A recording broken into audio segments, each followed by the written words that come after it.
Epicuro decía que la felicidad sirve para ser feliz, para calmar el tormento del alma. Es decir, partimos del hecho de que tenemos un lado oscuro y difícil en nuestra naturaleza humana, que se agita entre el deseo y el miedo, entre lo positivo y lo negativo, entre la esperanza y la frustración. Y el gran filósofo alemán Friedrich Nietzsche decía que entender la vida es comprenderla y llevar lo que ella lleva consigo. En esta tarde, El sentido de las cosas, nos detenemos para conversar con el señor embajador por su larga trayectoria en su vida diplomática y en su carrera filosófica, entendiendo la filosofía como la vida porque busca darle sentido a las cosas. ¿Qué opina usted o qué dice sobre la felicidad? Yo creo que es el objetivo fundamental del ser humano, tratar de pasar este corto tiempo, porque es muy corto que nos da la vida, entre el ser y el no ser, del nacimiento y la muerte, y es la búsqueda de la tranquilidad, la serenidad, el no hacer daño a nadie ni dejar que nos hagan daño, y lograr armonía con uno mismo, con el otro y con la naturaleza. Recordemos la frase de Sócrates cuando le preguntaban qué es la filosofía, y él decía, es simplemente amor a la sabiduría. Yo no soy filósofo, soy un amante de la sabiduría.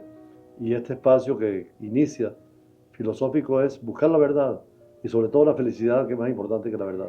Recordemos en aquel momento histórico del cristianismo cuando llevan a Jesús con Poncio Pilato. Poncio Pilato le interroga y le pregunta, te han traído a mí pidiendo justicia. Y Jesús ve a Pilato y no le responde nada. Pero luego Pilato interroga a Jesús y le dice, ¿a qué ha venido usted a este mundo? Jesús lo ve a los ojos y le dice, a decir la verdad. Pilato le ve y le pregunta, ¿qué es la verdad? Y es ahí Jesús no responde nada, agacha la cabeza. Es la gran incógnita de entender qué es la verdad. A veces los silencios hablan más que las palabras. Y ese silencio de Jesús ante la cruz es la humildad de que sabe todo pero no quiere demostrarlo.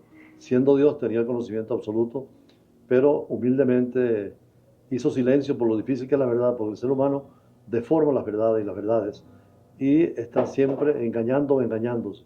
Por eso la filosofía, lo que tú decías al comienzo, es la búsqueda de la felicidad, pero también de la verdad. Es importante lo que la filosofía encierra, ¿no? La filosofía busca entender la felicidad, pero nosotros entendemos la felicidad como lo bueno, lo chévere, pero también hay que entender la felicidad desde el punto de vista como el dolor, porque el reverso del amor es el dolor. Sí, yo creo que como decía Buda, el dolor es inevitable, pero el sufrimiento es una opción. Siguiendo tu postura de lo que decía el gran filósofo alemán Friedrich Nietzsche, el que viene a la vida tiene que cargar con la vida, hay que aprender a cargar con el problema. Y la sociedad, el mundo se evoluciona y se transforma y ahora con la digitalización o la inteligencia artificial nos pretenden como apresurarnos en el camino de la vida y ahí debemos detenernos en la filosofía. ¿Cómo la filosofía puede ayudar en nuestros tiempos actuales a elevar la felicidad del ser humano? Y siempre la pregunta es cómo hacer mejor al hombre. Desde las teorías platónicas de que hay que salir de la oscuridad en que estamos hacia la verdad, o con Sócrates con la virtud, o con Aristóteles con la razón, el conocimiento. Hoy en día estamos perdidos, estamos desorientados, no hay brújula que nos oriente. El hombre está metido en la violencia, en la guerra, en la destrucción, en el egoísmo, no ve al otro como un hermano ni como solidario con él, y esa situación nos lleva a guerras como la que estamos viviendo, conflictos y divisiones. Ojalá se cumpliera precisamente ahora que está celebrándose un año más de la Revolución Francesa, la trilogía de los franceses de la Revolución, que era la égalité, la liberté y la fraternité. Hemos logrado la libertad en todas las constituciones e incluso la igualdad, pero nos falta ese término, la fraternidad, sentirnos hermanos del otro, partícipes del otro. Ese día se acabaría la guerra, la violencia y estaríamos en un mundo de convivencia. ¿A qué ha venido el hombre al mundo? ¿Cuál es la proyección en el mundo? Ahí hay que llegar a lo que Kant decía, el fenómeno y el nómeno. El fenómeno es lo que vemos, las manifestaciones, pero el nómeno es el ser verdadero de las cosas, que Heidegger habla también de las cosas o del ser en sí y el ser en algo. Hay el ser en cuanto es la mesa, la silla, yo, pero hay un ser que es más universal, es el que existencia. Y el hombre ha olvidado esa existencia para convertirse en lo que es actualmente, en el fenómeno. Por eso es importante en este momento, y por eso el espacio, repito, es vital, ponernos a reflexionar desde pequeños para darle sentido a la vida. Los japoneses dicen que una vida sin propósito no es vida. Borges, el poeta argentino, decía que cada muerte no es más que una vida vivida y cada nacimiento no es más que una muerte anunciada. Es tan corto el tiempo que nos da la vida que hay que buscarle lo mejor para vivir, como decía al comienzo, y sobre todo fijarnos sobre todo en estas escuelas que tú has citado anteriormente. Los romanos, los griegos, es lo que buscaban. Y cuando hablas del dinero, de las cosas materiales, del trabajo, recuerdo mucho una frase de Buda que decía, un alumno le pregunta a Buda, ¿qué necesito en la vida? Y le dice, solo dos cosas. Usted necesita arroz para el cuerpo, la materia, el dinero, el trabajo, y flores para soñar, para idear, para hacer poesía.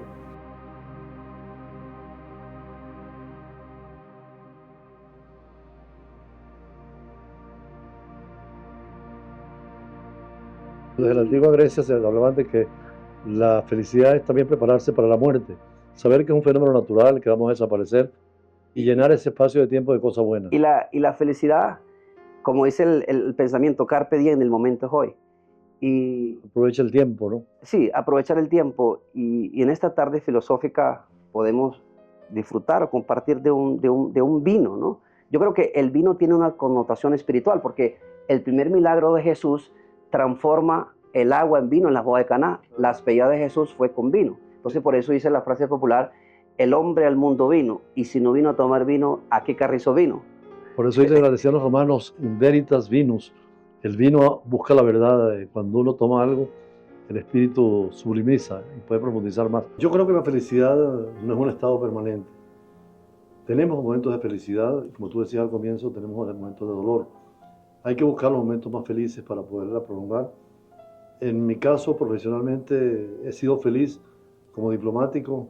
Yo soy nacido en un pequeño pueblo de Venezuela, en los Andes, y de repente estar con el Papa Francisco en una entrevista, o el cardenal Parolini, que maneja la Iglesia Católica, o presentar credenciales ante Gaddafi, que era un líder revolucionario en su época, o ante el rey de Kuwait.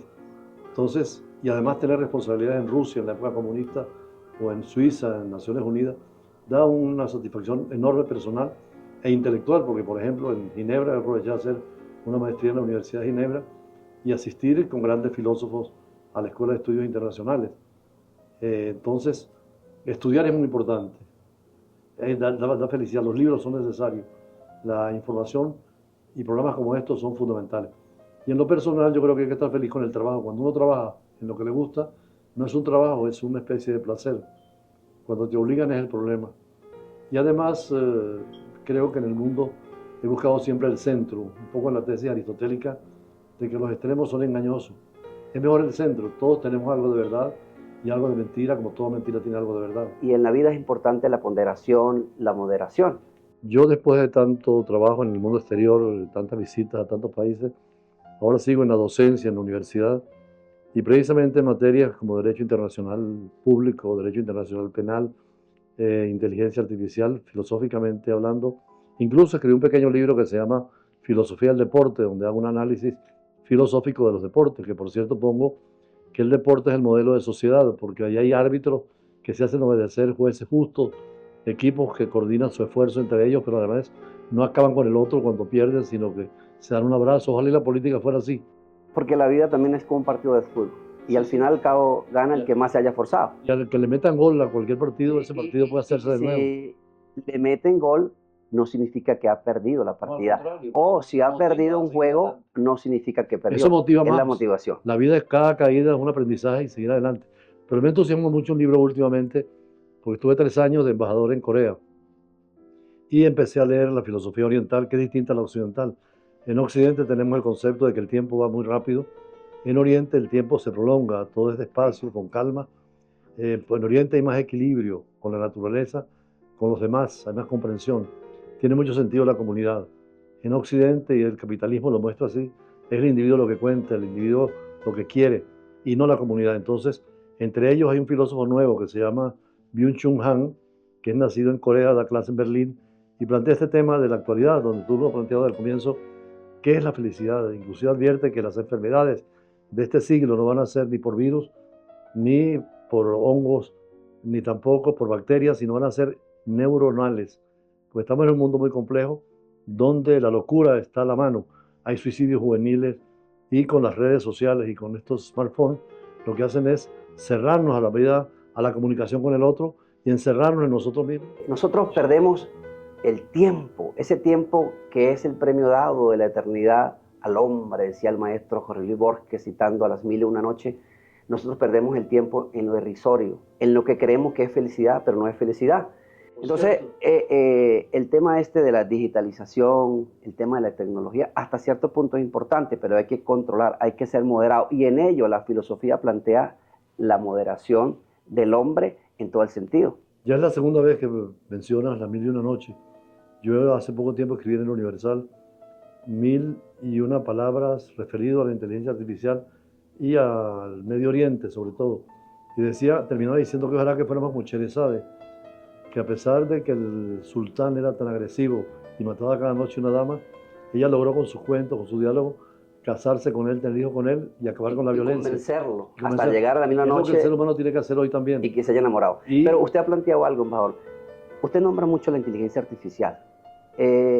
¿Cuál es el punto de partida de la inteligencia artificial? Si bien es cierto, la inteligencia artificial jamás va a relevar la inteligencia humana. ¿Por qué se apalanca tanto en la inteligencia artificial?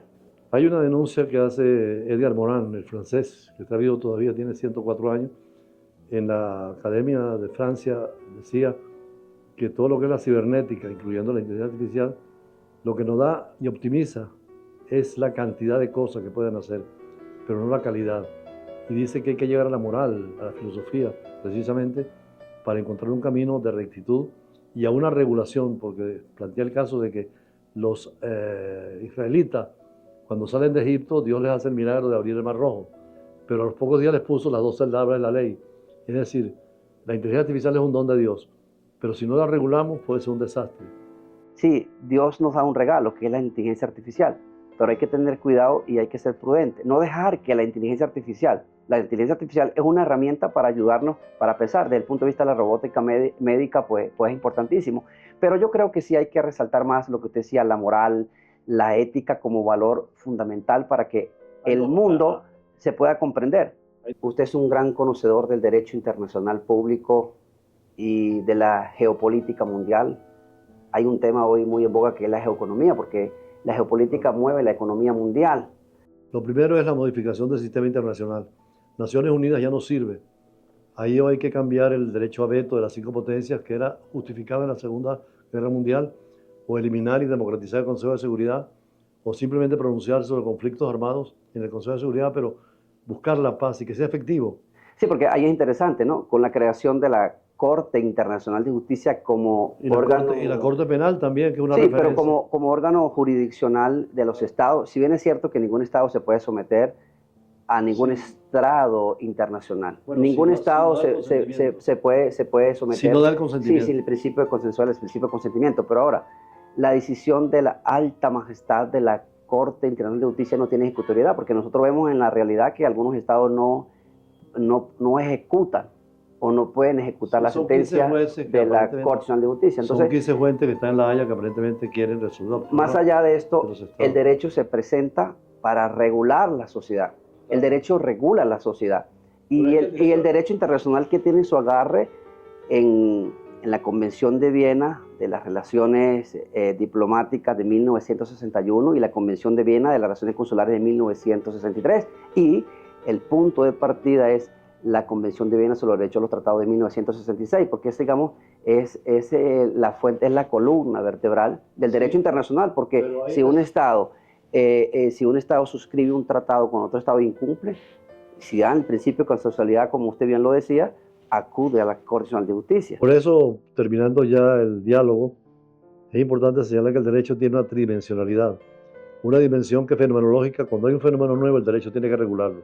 Por ejemplo, hace 100 años no hacía falta el derecho nuclear, hoy derecho sí. No había la inteligencia artificial, hay que regularla. Entonces, dimensión fenomenológica, segunda dimensión normativa, hay que hacer normas, códigos, tratados. Y la última, una dimensión ética, que es fundamental también. Esas 3 dimensiones debemos tener en el derecho nacional y el derecho internacional. Señor embajador, por eso es importante lo que usted plantea, porque hay que actualizar nuestros sistemas jurídicos a los nuevos cambios que vive la sociedad, a los nuevos cambios que surgen en la sociedad. Hay sociedades que son digamos, aplanadas en la estructura de la pirámide de Kelsen, pero ya Hobbes plantea las sociedades escalonadas para adecuar los sistemas jurídicos a los nuevos cambios. ¿Por qué? Porque las conductas de la sociedad hay que regularlas. Estamos hablando de nuestra Constitución de 1999. En 1999 no existía el WhatsApp, o no existía el Instagram, no existía Facebook, no existían las redes sociales. El tema del domicilio cambia totalmente. Esto es importante. El tema del domicilio ya no cambia. Esto es importante. Con nuestra Constitución de 1999 no existían las redes sociales, no existía la digitalización, y hoy día tenemos redes sociales. Hay que adaptar y esas redes sociales se prestan muchas veces para difamar, para injuriar y para calumniar al otro. Entonces, digamos, cualquier Estado tiene que adecuar sus sistemas jurídicos para, en esos cambios de transformación que da la sociedad, poder regular a la misma sociedad y no permitir que la sociedad se destruya a sí misma. Por eso hay teóricos como Ferrajol, italiano, que dice que hay que aprobar una constitución como la europea, que son más de 27 países, pero una constitución para el mundo. Habla de la constitución de la tierra, donde tengamos un marco jurídico mundial en base a principios, valores, ética y normativa. Eso es importante porque el punto de partida para el derecho internacional es el derecho interno. Claro. Y la constitución, digamos, mundial es la Carta de las Naciones Unidas. Por eso que usted hablaba de la democratización, de reformular las Naciones Unidas y que todos nos pongamos de acuerdo, es decir, que todos los estados seamos iguales, que todos los estados son soberanos. Eso es filosofía del derecho. Y que no hay, ya entramos en el campo de la filosofía del derecho, que además es la felicidad ya no individual sino colectiva, porque una sociedad bien armónica, bien desarrollada, bien documentada y bien ética, es feliz. Lo que queremos es que todos sean felices. Por ejemplo, el tema de la migración, hay que darle un sentido humano a la migración, especialmente a los venezolanos, que son tantos que están afuera, y todo el problema migratorio. Yo hablaba con el director del CELA y nos decía que están haciendo trabajo precisamente sobre la migración de América Latina, y es hacer feliz al ser humano, darle lo que necesita: flores y arroz, pan y palabras. Es importante por eso este tipo de enfoque, estas discusiones que no se quedan en un hablar, sino que se interioricen, y otros que participen para que nos den también sus opiniones. Me gusta mucho, para terminar, esta iniciativa tuya de conversar y dialogar sobre temas filosóficos, porque hay tres maneras de ver la vida: el fisiólogo, el físico, el médico, el ingeniero, ve las cosas como son, las cosas en sí, el edificio, ve el árbol, ve el animal, estudia al hombre. En un accidente de tráfico, el médico llega y dice qué le pasó, qué hueso tiene de fracturado, qué medicina voy a emplear. La ciencia es eso. La matemática abstrae la materia, y ya no dice son materialmente estas personas, sino fueron 3, fueron 5, fueron 7 los heridos y 2 los fallecidos. O sea, abstrae, ya no es la materia, sino el número.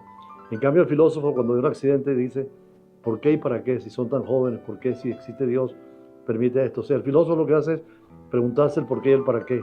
El científico más el cómo. Y en este programa, más que el cómo, estamos en esa reflexión de hacia dónde vamos y de cuál es el sentido de las cosas. Porque las cosas tienen un sentido en sí mismas, pero el ser humano es el que le da el sentido, que es un poco la provisión de Dios. En esta tarde filosófica, en el sentido de la vida, donde hemos abordado diferentes temas como la felicidad, el miedo, el rencor, la rabia, la frustración y todas aquellas etapas que podamos pasar nosotros, que viva el ser humano, y desde la filosofía encontrar la felicidad, encontrar una salida para tal vez aquello que no sea tan tormentoso, y sobre todo nuestras necesidades humanas que se vean satisfechas, y sobre todo darle sentido a nuestra propia vida. Nosotros muchas veces estamos tullidos en el problema, en la necesidad, y no vemos y no despertamos que vivimos, que estamos en esta vida para triunfar, para ser felices, y que sobre todo a veces lo que no es la felicidad o aquella tormenta es un estado emocional, y que yo puedo lograr controlar aquel estado emocional para ser feliz independientemente de la circunstancia que vivamos. Te agradezco mucho, señor embajador, porque su experiencia, su trayectoria es valiosa para darle sentido a las cosas. Como decían los romanos, primum bevere ed inde filosofare. Primero tomar y después filosofar. Salute y forza ne canuto. Grande, señor. Gracias. Hasta un próximo encuentro.